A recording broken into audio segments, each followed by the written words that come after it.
welcome back. We're happy to have in studio with us this week our musical guest, Carl Tuttle, who is the worship leader with Faith Community Church. Carl, welcome. Thank you. We're very excited to have you with us. In fact, I think a couple times I've actually referenced you during our Let's Talk segments. I've said, now quoting one of my favorite worship leaders, Carl Tuttle. So you're already infamous or famous or however that goes. Yeah, I think infamous might be closer to it. So we're really glad to have you with us and look forward to having you do some music for us. But before we get to that, wanted to talk a little bit more about worship. And anybody that's read Desert Christian News for very long has read some of your writings about worship, because you've been writing for us for some time. But let's start by maybe having you talk a little bit about worship and how long you've been doing worship. And well, you don't have to tell us all of that, but maybe just a little bit about yourself and your history with being a worship leader. Well, I started leading worship a long time ago. Okay. Before we called it worship leading. Okay.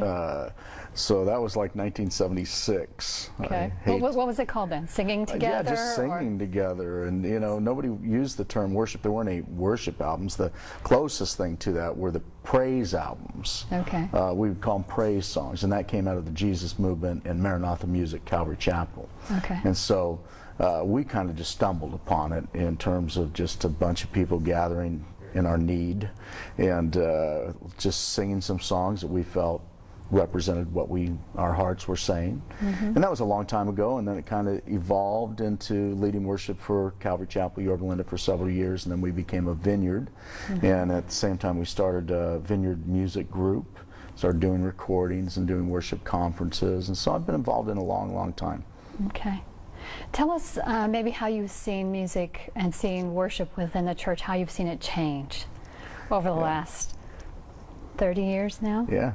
Well, when I first started, what we would have been doing would have been the vast minority. I think we were doing something like that. There might have been a couple churches in LA and Orange County, and I'm sure across the nation, you know, some. But it would not have been common to have, you know, a band, you know, and leading worship. And in our particular case, we went for like 45 minutes and of kind of seamless, you know, flowing, unending worship. And so that was rather unique. And we actually had people come from all over the LA basin to join us on Sunday nights for worship. And it was, at that point in time, it was very simple in our approach. There weren't a ton of songs to sing back then like there are today. Today there's, you know, hundreds and hundreds of great tunes, but back then we were picking from, you know, 30 or 40. So at that time it was just a lot simpler than it is now. It's become, I think it's become better. It is more complex in terms of musical styles, and probably in some ways not as attainable for the smaller churches, you know, in terms of the models becoming more and more sophisticated. But it's not that that's bad, but it is something to kind of keep an eye on. What do you really hope people, that kind of leads us right, what do you really hope people take away from worship or really get out of the worship or the music part of the worship service? Honestly, I hope they meet with Jesus in a very personal and powerful way. Psalm 42 talks about us meeting God and meeting with God. I think that God, you know, sent his son, and Jesus lived and died and rose from the dead, ascended to the Father, and sent his Spirit to dwell within us, that when we gather, his presence is with us. And so I think having an expectancy of God's presence, to be there and to be touched by him, to experience him, is something that we should all walk into worship with. Absolutely. Where do you kind of see, I mean, obviously in the 30 years that you've been involved with worship, you've seen lots of changes from the Jesus People movement to today. Where do you kind of see worship headed from here, or do you have even a sense of where it might be headed? I really don't. I think it's going to get better. I'm not one of those old dogs that looks back at things and complains about what it's like today.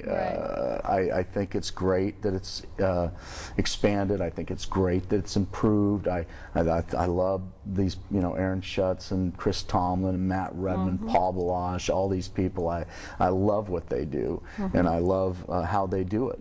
And I think it's just a remarkable thing to see how it's proliferated throughout all the earth. But, you know, in that, I hope that I hope that it will always remain centered in participation, engagement, and experiencing of God's presence. I think when the people aren't participating anymore, I think it lessens the worship experience.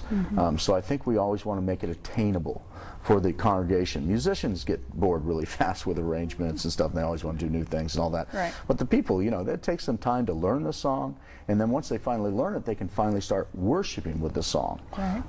And so I think, and of course they have to be able to sing the song.